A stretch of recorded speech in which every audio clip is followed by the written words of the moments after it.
Like a Hellcat.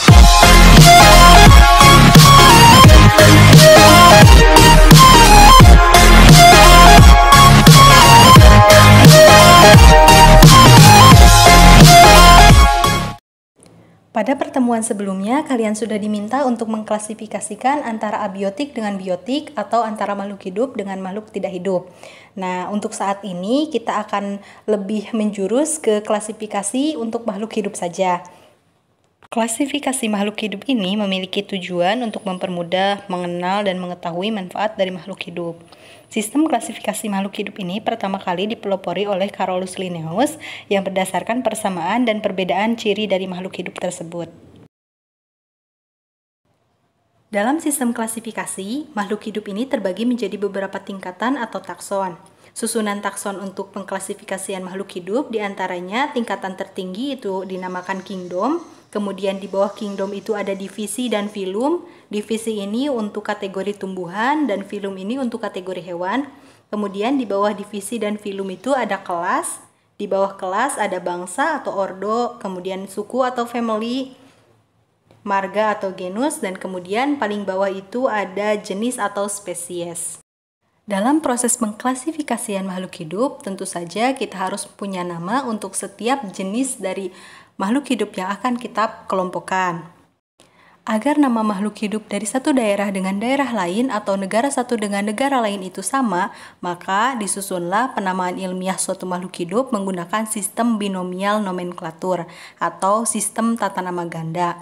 Aturan dari binomial nomenklatur ini ialah yang pertama, kata pertama menunjukkan nama genus dan penulisannya diawali dengan huruf besar atau huruf kapital. Kemudian untuk kata kedua ini menunjukkan nama spesies dan penulisannya ini menggunakan huruf kecil. Misal untuk contohnya itu Oryza sativa. Oryza di sini menunjukkan genus dari tumbuhan tersebut dan sativa ini menunjukkan spesies dari tumbuhan tersebut. Oryza di sini harus menggunakan huruf kapital pada awal kata, kemudian untuk sativa karena dia menunjukkan spesies berarti menggunakan huruf kecil semua.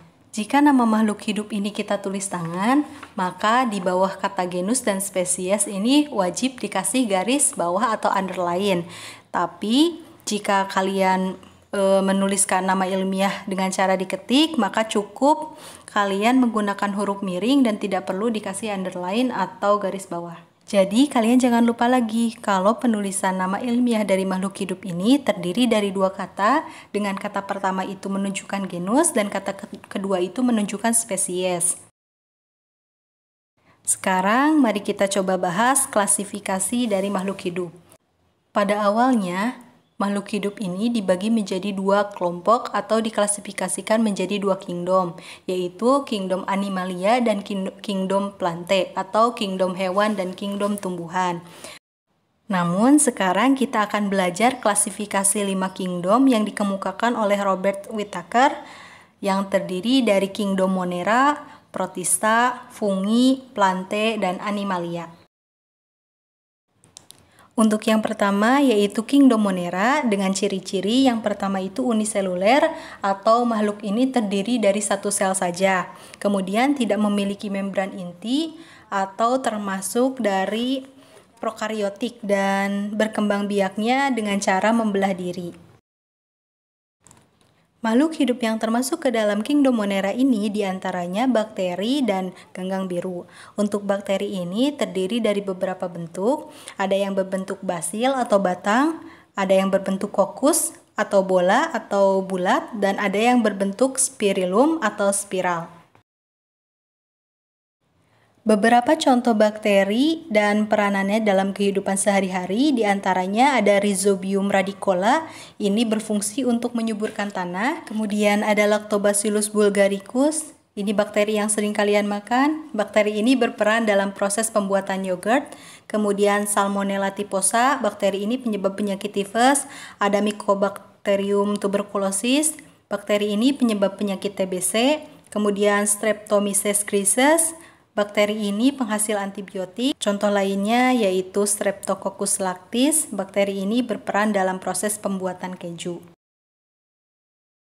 Jadi yang perlu kalian ketahui, makhluk hidup yang tergolong ke dalam kingdom Monera ini adalah berbagai jenis bakteri. Kemudian ganggang biru juga termasuk ke dalam kingdom Monera. Kingdom yang akan dijelaskan selanjutnya yaitu kingdom Protista yang memiliki ciri-ciri uniseluler atau satu sel, kemudian memiliki membran inti, berarti untuk Protista ini sudah termasuk sel eukariotik, dan habitatnya ini biasanya di air, tempat lembab, atau sebagai parasit. Protista ini dikelompokkan menjadi 3 jenis, ada yang protista mirip hewan atau disebut protozoa, ada yang protista mirip tumbuhan, yaitu alga atau ganggang, dan ada yang dikelompokkan menjadi protista yang mirip jamur. Yang pertama, mari kita ulas protista mirip hewan atau protozoa. Protozoa ini dibagi menjadi 4 kelompok, yaitu ada Rhizopoda atau hewan berkaki semu, Flagellata, hewan berbulu cambuk, Ciliata, hewan berbulu getar, Sporozoa, hewan berspora. Nah, untuk Rhizopoda ini atau hewan berkaki semu, contohnya amuba. Flagellata atau hewan berbulu cambuk, contohnya Euglena, Chlamydomonas, dan sebagainya. Kemudian hewan berbulu getar atau Ciliata itu contohnya Paramecium, Stentor, Vorticella, dan sebagainya. Dan untuk sporozoa itu contohnya Plasmodium atau yang dapat menyebabkan penyakit malaria. Kemudian protista mirip tumbuhan atau alga.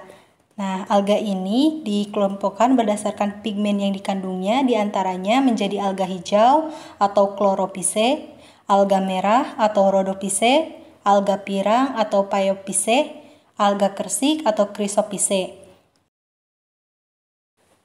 Dan yang terakhir, protista mirip jamur ini terdiri atas jamur air dan jamur lendir. Kingdom selanjutnya yaitu kingdom fungi. Ciri dari kingdom fungi ini ialah yang pertama bersifat uniseluler dan multiseluler. Jadi fungi ini ada yang memiliki sel tunggal dan juga ada yang memiliki sel banyak. Kemudian memiliki membran inti, memiliki dinding sel yang terbuat dari kitin, dan juga tidak berklorofil. Fungi ini memiliki sifat sebagai parasit atau saprofit, kemudian dia berkembang biak dengan spora. Dan biasanya fungi ini hidup di tempat yang lembab. Berikut ini merupakan bagian-bagian dari tubuh jamur atau fungi yang terdiri atas benang-benang yang disebut hifa, kemudian kumpulan hifa ini disebut sebagai miselium, dan tubuh jamur ini disebut sebagai talus. Kemudian kingdom fungi ini dibagi menjadi 4 kelas, yaitu kelas Zygomicota, ada kelas Ascomycota, kelas Basidiomycota, dan Deuteromycota. Kelas yang pertama yaitu kelas Zygomicota, berkembang biak dengan zigospora. Contoh dari kelas Zygomicota ini ialah jamur tempe atau Rhizopus stolonifer. Kemudian untuk kelas Ascomycota ini berkembang biak dengan ascospora. Contohnya ragi atau Saccharomyces cerevisiae, Aspergillus, dan Penicillium sp. Kemudian untuk kelas Basidiomycota ini berkembang biak dengan Basidiospora. Contoh yang termasuk kelas Basidiomycota ini ialah jamur kuping dan jamur merang. Kemudian yang keempat ada kelas Deuteromycota yang disebut sebagai jamur tidak sempurna. Kenapa disebut jamur tidak sempurna? Karena jamur ini belum diketahui alat perkembangbiakannya. Contohnya Epidermophyton flocosum yang menjadi penyebab dari penyakit kutu air, dan Helminthosporium oryzae. Ini merupakan jamur yang menjadi parasit pada kecambah dan merusak daun pada tanaman padi sehingga timbul bercak-bercak hitam. Baiklah, selanjutnya kita akan membahas kingdom Plantae. Kingdom Plantae ini atau kingdom tumbuhan memiliki ciri-ciri multiseluler atau bersel banyak, kemudian memiliki dinding sel, kemudian memiliki membran inti atau termasuk sel eukariotik, dan memiliki kloroplas atau zat hijau daun. Adapun kingdom Plantae ini dibagi menjadi 3 kelompok, yaitu kelompok lumut, paku, dan tumbuhan biji. Yang pertama kita akan membahas tentang lumut atau disebut sebagai Bryophyta. Lumut ini atau Bryophyta memiliki ciri-ciri dapat berfotosintesis, kemudian memiliki akar, batang, dan daun yang bukan sejati, dan belum memiliki berkas pembuluh, kemudian mempunyai rizoid yang berfungsi sebagai akar. Lumut ini juga mengalami proses metagenesis.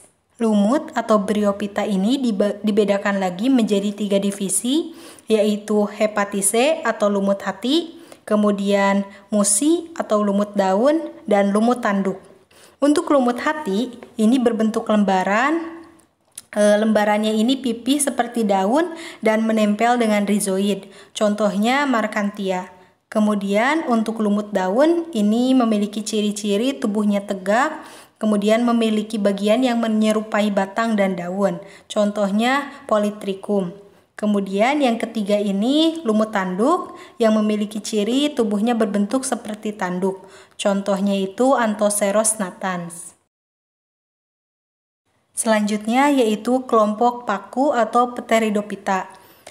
Tumbuhan paku memiliki ciri-ciri yaitu punya akar, batang, dan daun sejati serta telah memiliki berkas pembuluh. Sama halnya dengan lumut, tumbuhan paku juga mengalami metagenesis dan dapat berfotosintesis kemudian berkembang biaknya dengan menggunakan spora. Kelompok paku atau Pteridophyta ini dibedakan menjadi 4 divisi, yaitu ada paku telanjang yang memiliki ciri tidak berdaun atau berdaun kecil, contohnya Psilotum nudus. Kemudian paku ekor kuda ini memiliki ciri batangnya terdapat dalam tanah dan cabangnya itu berruas-ruas, contohnya Equisetum sylvaticum. Divisi dari tumbuhan paku yang ketiga yaitu paku kawat yang memiliki ciri tubuhnya seperti rambut atau kawat dan memiliki habitat di daerah pegunungan. Contoh dari paku kawat ini adalah Lycopodium cernum. Dan yang keempat ini ialah paku sejati yang memiliki ciri terdapat sorus atau kumpulan kotak spora yang berkumpul pada ujung, tepi, dan tersebar di permukaan daun. Contoh dari paku sejati ini Adiantum atau suplir, Marsilea crenata atau semanggi, Azolla pinnata atau paku air, dan Anabaena azolae. Kemudian kelompok ketiga dari kingdom Plantae ini ialah tumbuhan biji atau Spermatophyta. Ciri dari Spermatophyta ini ialah memiliki akar, batang, dan daun sejati, serta memiliki berkas pembuluh. Alat perkembangbiakannya ini berupa biji. Kemudian untuk Spermatophyta atau tumbuhan biji ini dibagi menjadi 2 jenis, yaitu ada tumbuhan biji terbuka atau Gymnospermae, dan ada tumbuhan biji tertutup atau Angiospermae. Nah, untuk tumbuhan biji terbuka atau Gymnospermae ini memiliki ciri-ciri yang pertama, bijinya tidak terletak di dalam buah tetapi menempel di daun buah. Alat kelamin jantan dan betinanya ini disebut strobilus yang mengandung sporangium. Contoh dari tumbuhan biji terbuka ini diantaranya pinus, damar, melinjo, dan pakis haji. Kemudian tumbuhan biji tertutup atau Angiospermae ini memiliki ciri-ciri yang pertama, biji terletak di dalam daun buah, kemudian alat perkembangbiakannya berupa bunga, akar, batang, dan daun dapat dibedakan dengan jelas, kemudian dibagi menjadi dikotil dan monokotil. Contohnya mangga, rambutan, dan sebagainya. Berdasarkan penjelasan tadi bahwa tumbuhan biji tertutup atau Angiospermae ini dibagi lagi menjadi tumbuhan dikotil dan monokotil yang memiliki ciri yang pertama untuk tumbuhan monokotil ini memiliki keping 1, tulang daunnya sejajar, memiliki akar serabut, jumlah mahkota bunganya memiliki kelipatan 3.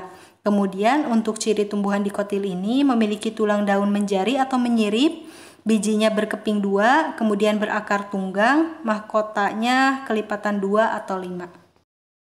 Baiklah, sekian dulu untuk materi tentang klasifikasi makhluk hidup. Selanjutnya kita akan belajar tentang kingdom Animalia pada pertemuan selanjutnya.